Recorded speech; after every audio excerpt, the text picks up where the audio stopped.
All right. I think we're set here. Mr. Ben Baker, thank you so much for joining me. Man, Bert, it's my pleasure. One, I was excited to have you on Tuesday, and you crushed it like I knew you would. So I'm going to do my best today to bring the meat like you did on Tuesday for me. So, but it's going to be hard to I have follow the complete food step. faith. Yeah, I'll do my darndest. So Well, let's first talk about you a little bit. You know, what I learned this last Tuesday was you played football at Baylor. I knew you went to Baylor, but I didn't know you played football there. yeah, I know, right? It was such a crazy experience, and I tell folks that um, you learn so many lessons from from teamwork. I think even here with our core group of leaderships here in this office and sports. Oh, did I lose you, Bert? No, you're there. Oh, I okay. see you. I Yeah, just want to yeah. highlight you. Oh, they don't do that. Oh my God. I think sports can do so much for you. I think your personality, for your leadership, your cooperation, your teamwork, all those things, and it was such a neat experience, and really parlaying that into the business school. I think that's where my work ethic comes from because I was I was determined to make sure that I wasn't considered a dumb jock, especially at that university, because there were very few people in the 80s that looked like me. And so I had to make sure that even though I had a 50-hour a week job, traveling and practicing and playing, that I still had to compete in the classroom. And at that university, there was no preferential treatment at all because you were an athlete. They didn't care. And yet I cared because I didn't want my classmates to look at me like, you know, he gets a pass because he's an athlete. And I'm like, no, I had to compete with them. And I think that's where even the competition and collaboration here in real estate comes from, because I know I can't do it alone, right? Collaboration and cooperation is key. It's just like a team. And even if you're a one man wrecking crew, which basically I am, I do have support, but I know I can't do it by myself. I got to have leverage, right? We got to have a line blocking, and we got to have receivers catching the ball and quarterbacks throwing the ball. And here we got to have marketing and processes and systems that all help get us to the finish line. So for me, that's what sports was all about. And it was a great That's for awesome. me, the travel there, and today they travel way more than I did when I was in college, because back then most of the universities that we played were all here in Texas, outside of Arkansas and maybe Oklahoma. But I had trips to Georgia and Oklahoma and Wyoming and Las Vegas, and there were LA. There were a number of trips, Missouri, Colorado, and it was great for a kid who had never even been on a plane until my recruiting visit to down to Houston and Baylor was the first time I was ever even on a plane. So it was such a neat experience when I look back, and to think that I graduated college approaching 40 years ago. Yeah. Yeah. Okay. that is that's crazy. That's crazy. I But would have never guessed it. You look so young. yeah, right. Whatever, man. This matter of fact, I think I'm shaving uh tonight. So yeah, that'll shave off a few years. But again, I'm blessed to still be here and enjoying what we do still, and excitement. I think that every day is a new challenge. So I mean, every day is it's a new learning experience in the classroom. So For sure. For all still of here. us, right? Yeah, So right. let me Ditto. ask you this. You weren't born and raised in Dallas though, right? And that's where Yeah, I you was live born and now. raised in Plano. Yeah, which is a community. Matter of fact, when I leave my garage, I'm in Plano in less than 2 minutes. And so I live in the city of Dallas, but we feed into the Plano school system. And so, yeah, I haven't strayed far at all. The house I grew up in is only 16 minutes away from where I live. So Okay. homegrown, Now I homegrown. Here I am. I haven't been to Dallas, so maybe you can kind of educate me and some of my followers actually. Is Plano considered a suburb of Dallas? Is that how it works? Yeah, it's considered a suburb, but the interesting thing is Dallas basically Plano drives Dallas because of like you guys, you've got these huge employers like in your area that you had mentioned, Facebook and a couple others. Here in Plano, in our business district, we've got, unless it's changed, we've had four of the nation's top 10 employers in that community. So that's the reason why the north end of Dallas into Plano and Frisco is so populated, so well sought after, because if you know thousands and thousands of people work. I mean, within 11 minutes of my office here, it's called the Legacy Business District. Back then, there was, Gatorade and Pepsi and Frito Lay. Um, oh hell, pardon me. I think I want to say J.C. Penney's back in the day, but there's a number of large employers that are close, and that really fuels our real estate market here too, because this is the area that most folks want to be in. Because here, probably unlike your area, the average commute from work to home, it's 23 minutes, and so that's where within 23 minutes of this area and those major employers is some of the most expensive real estate here we've got in Texas, because that's where folks want to be.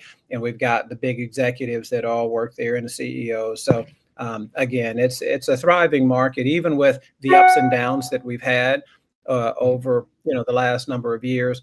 This area is still very stable. Yeah. Well, regarding the market, what I found interesting, well, here in the Bay Area, let's just say from 2023 to 2024, we still had an up market of approximately 12% for single family homes.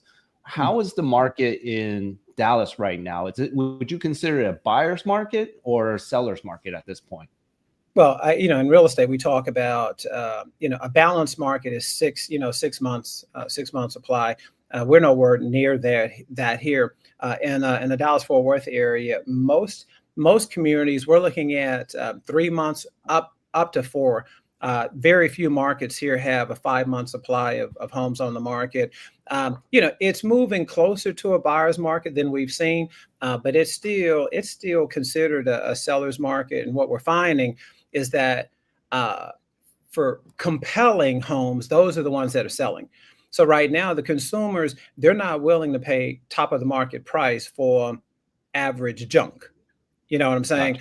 Gotcha. If it's been well cared for, if there's updates that have taken place, uh, you know, buyers are willing to walk in and rush in, and it's not unusual to see those homes fly off the shelf in less than a week for us.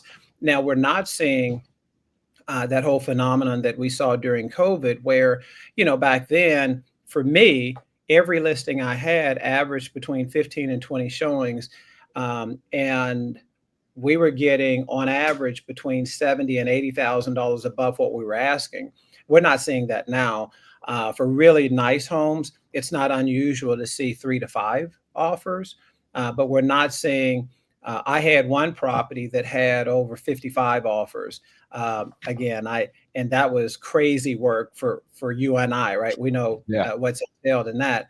But I just listed one today, and I've already got 2 agents that are wanting to see it in the next hour. So that's a really good sign for us here. Mhm. And Uh, the other question, I know you probably get all the time. So let me kind of give you a little background on the type of people that live here in the Bay Area. So in San Mateo County, which is the county I live and work in, our median sales price is roughly 2.2 million. Okay, that's median. mhm. Now, for the Dallas area, what can you get for that? Well, it's funny. Our median home values here in Dallas County are right around 525. Okay, here in Collin County, which is the next county north of Dallas, we push closer to 6. But for that, average home here of 600,000, you're looking at a 4 bedroom, 3 bath. Typically, you're looking at 20, 26 to 3,200 square feet, and it's Okay. sitting on a lot that's roughly going to be 60 by about 120. That's typical for us. Okay. Mhm. Yeah. And to answer your previous question, last year we saw here in we call it the DFW area, uh, home values were up. You said like 12% for you guys. We were up roughly about 2.6%, um, which, believe it or not, isn't that far off of our norm. So Hmm. typically for us, we hover between 3 to 5% appreciation gains year over year.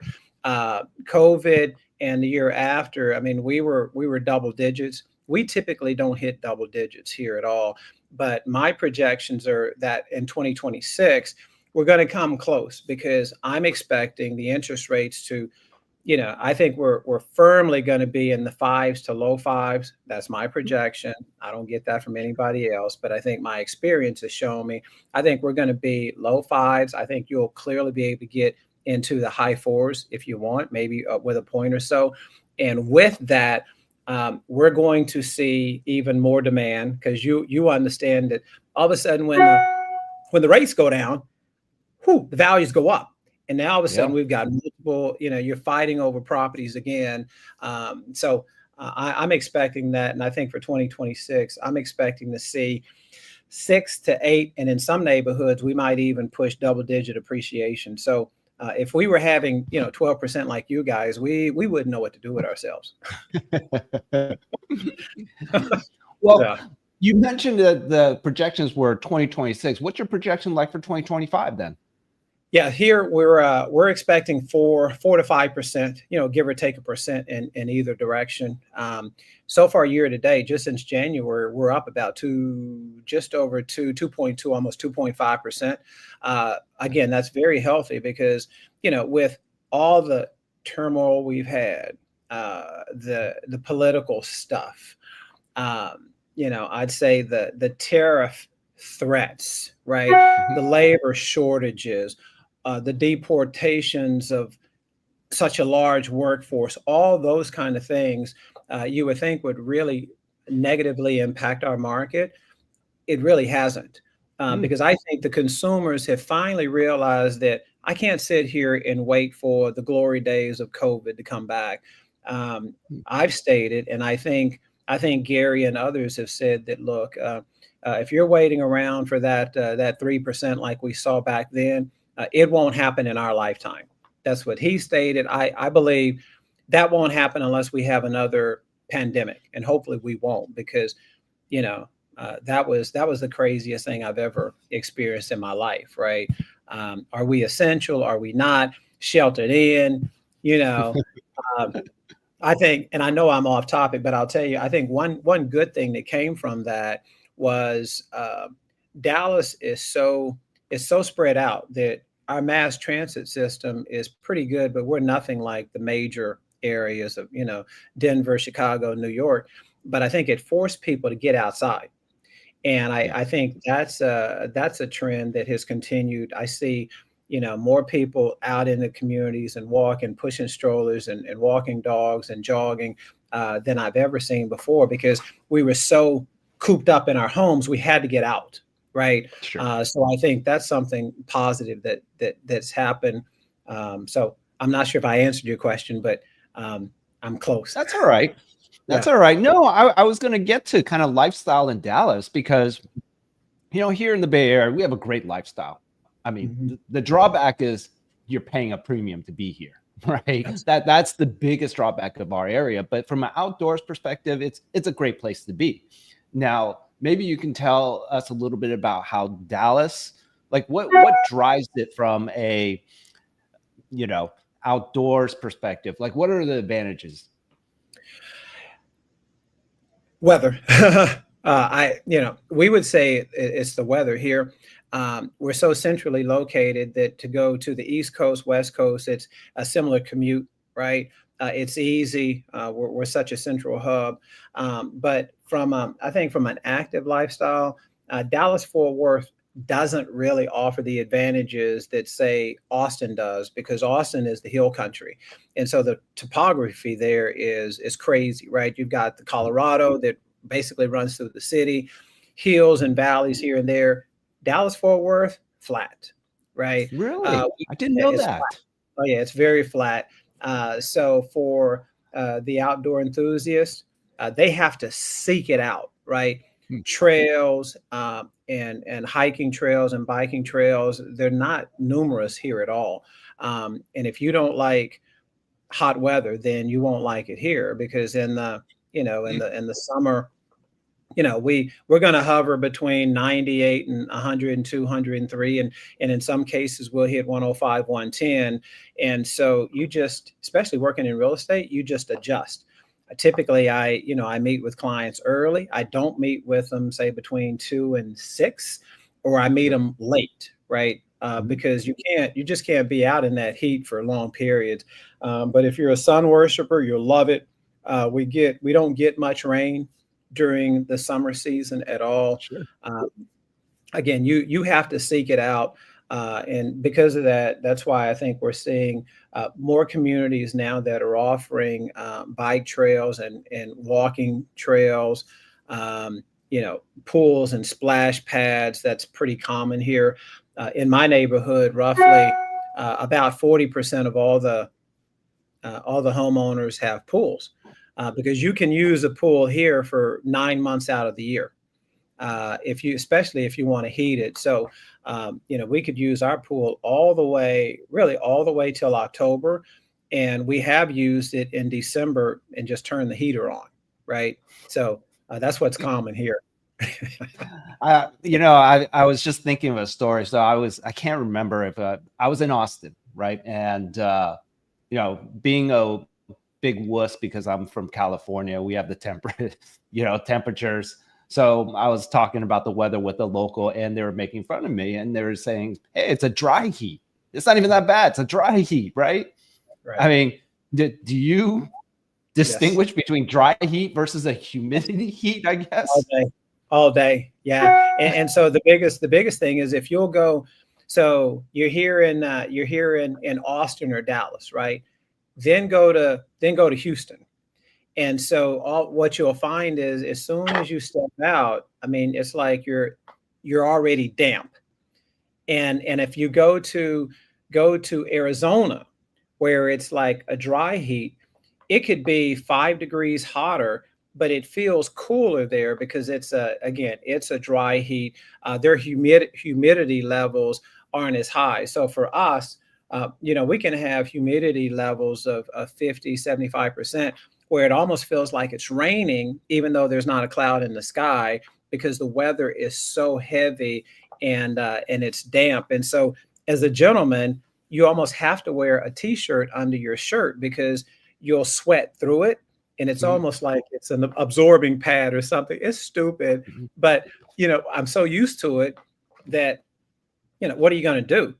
We would prefer that than what we see upstate in the Dakotas and Minnesotas and Chicago, those crazy, areas that have real seasons, but the cold is so brutal there that it's like, no, we'll take this oppressive heat all day, all day. And I'm telling you, Bert, it's oppressive, man.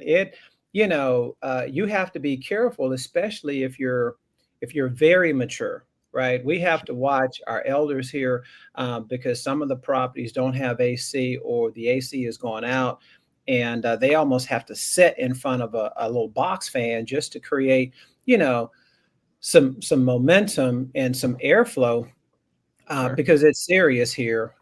You've just got to be careful, and then hydrating is so important. It's a must. But again, I think that's what community is all about. That we have to look out for our elders, regardless of whether we're related or not. Yeah. This is that's just being. I think it's being human. Yeah. Being decent, right? Yeah. Amen. Amen to that. Yeah. Yep. So let me ask you this. So people that live in my area, one of the concerns what they kind of looking for is jobs. right? Obviously, but if they're going to move to somewhere, they want to know they're going to be able to find jobs. So the people that are in my area tends to be either from the tech sector or the biotech sector. Mhm. Do you guys in Dallas have that industry there? Absolutely. Biotech, it's difficult for me to speak on, but tech all day. Matter of fact, it's one of the main reasons why the Californians make up the large percentage of folks that relocate to our area.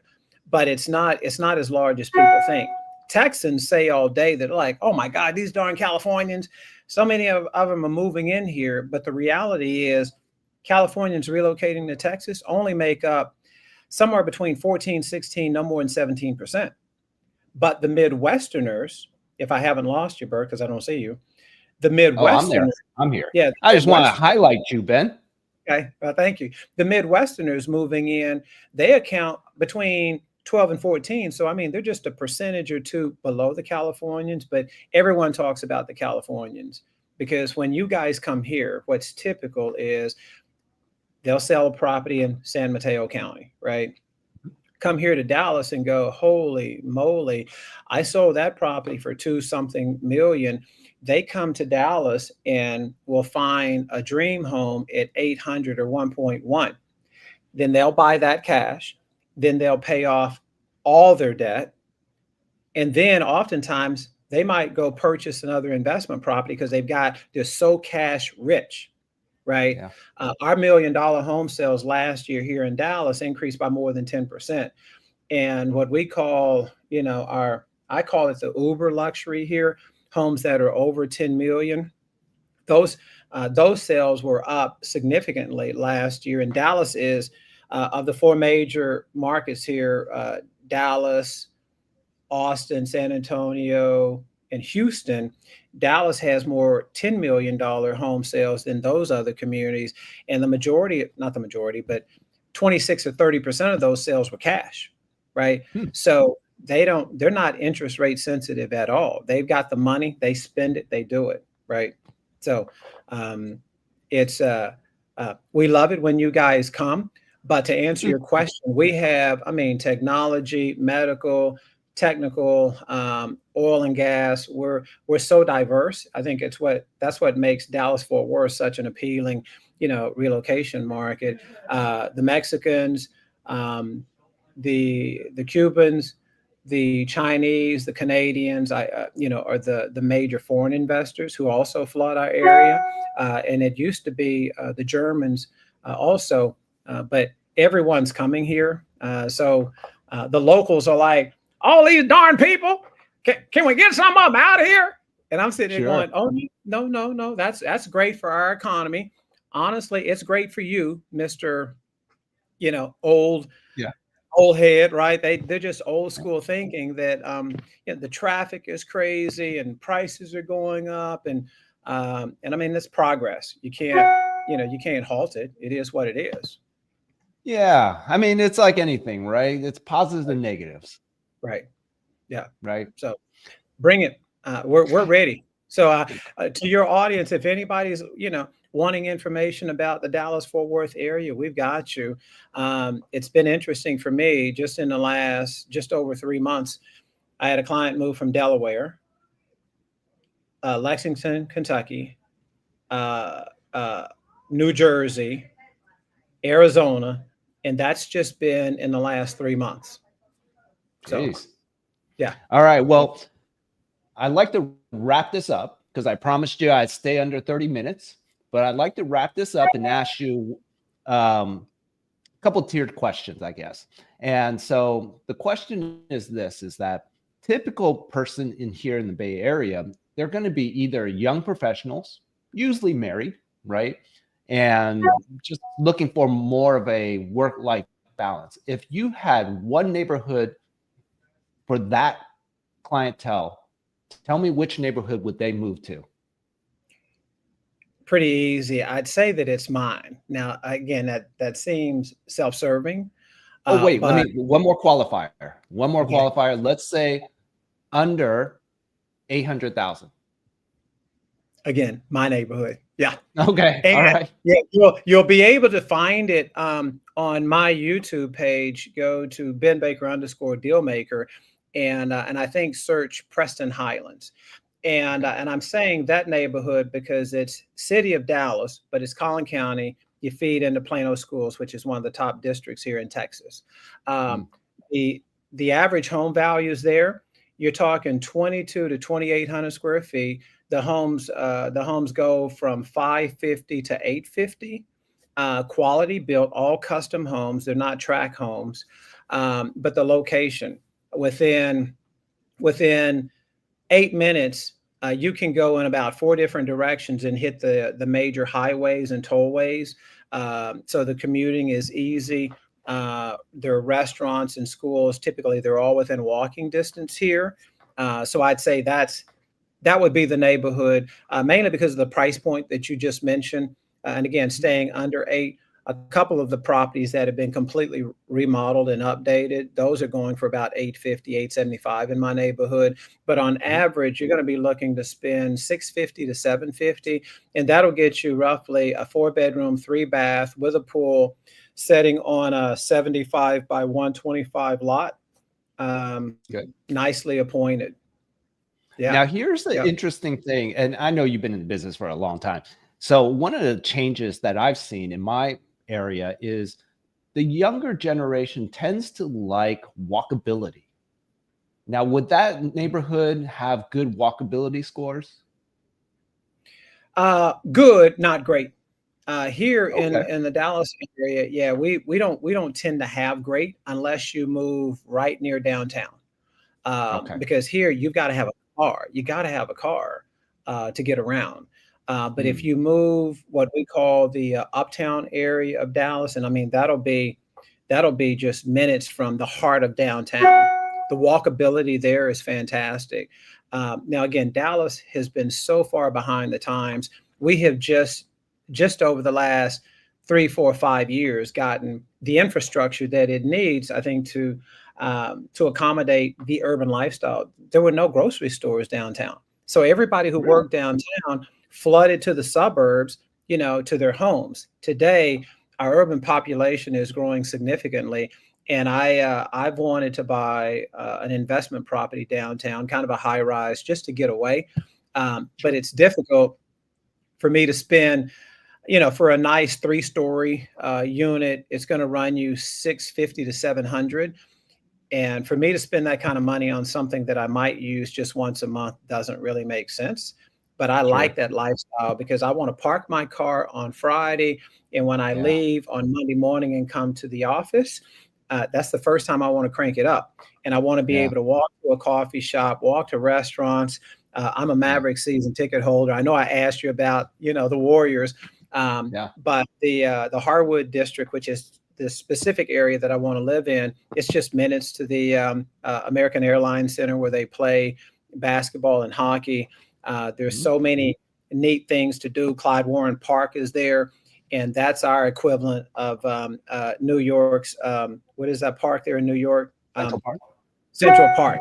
So Yeah. Dallas, the equivalent for us is Clyde Warren Park, right? Mm, And all right. so being in that general area is where you want. I mean, the vitality, um, just the energy is so over the top. That's what I.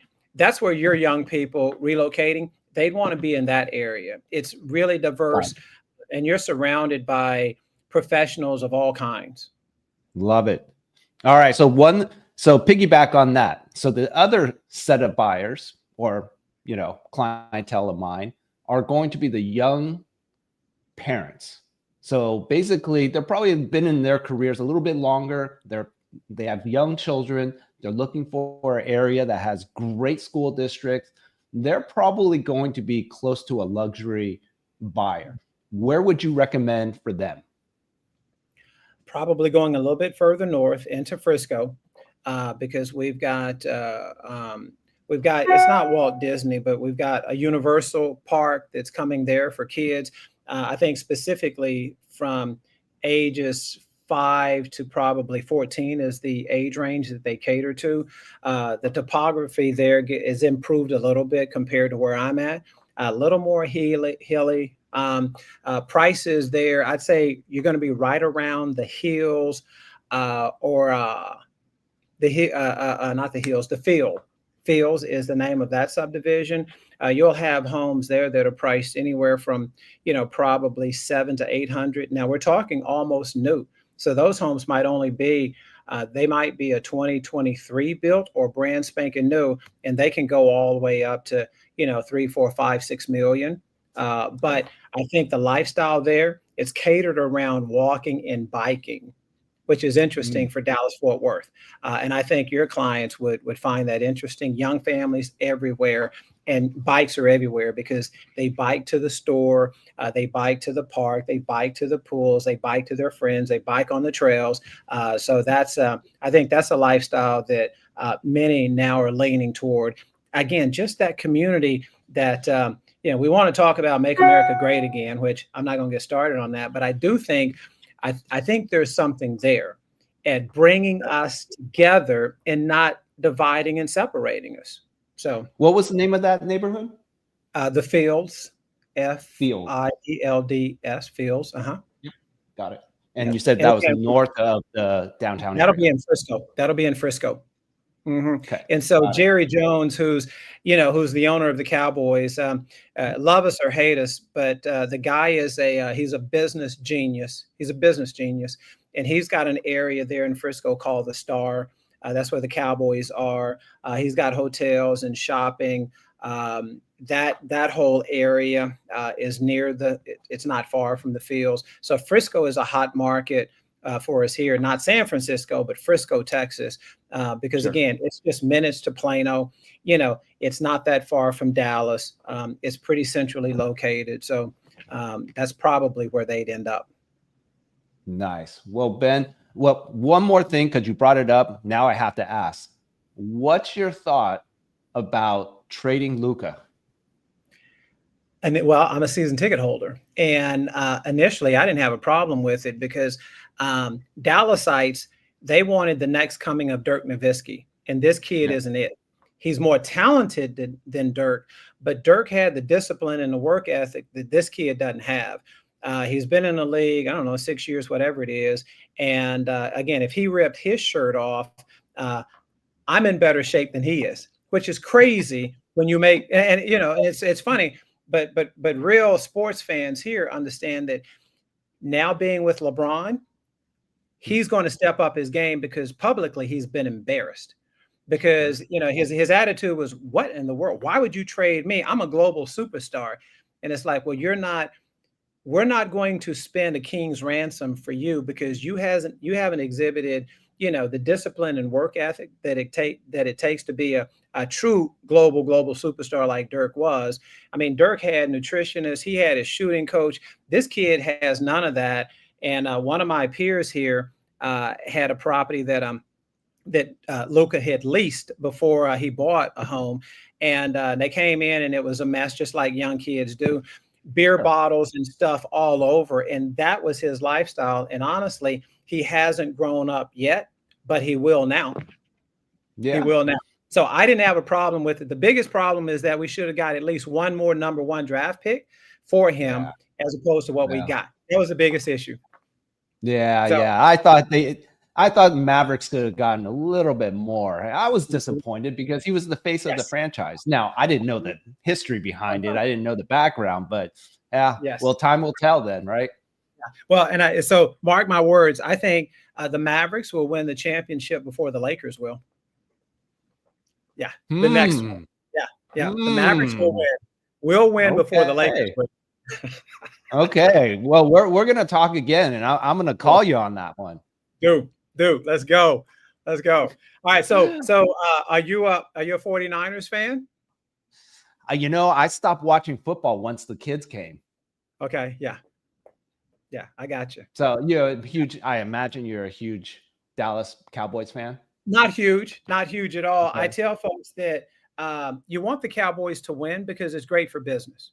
But when they lose on Sunday, and they do often, it doesn't affect anything. But when I was a young pup, my week was ruined. And back then, the Cowboys never lost 2 games in a row. Never.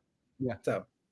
Yeah, yeah, yeah. No, growing up, I was a huge Niner fan, but you know, my wife's totally anti-football, so I don't even get to watch it anymore. Yeah, So, yeah. hey Ben, I know you're planning to come visit my area. I've said it before. You come, call me up. We'll grab dinner, have some wine, talk I some look more. forward. What do you think? I'm anxious, and again, I'm planning probably that first 10 days of June in that time frame. But again, I'll keep you updated, and I look forward to it for sure. Sounds great. All right, Ben. Thank you so much. We'll talk No, thanks soon. for Take having me. care. I appreciate it. And like I said, the time goes so quick, man. We're just Yeah. catching up, hitting it. So thank you All again. right. Take All right, care, we'll see you Ben. soon. Bye bye.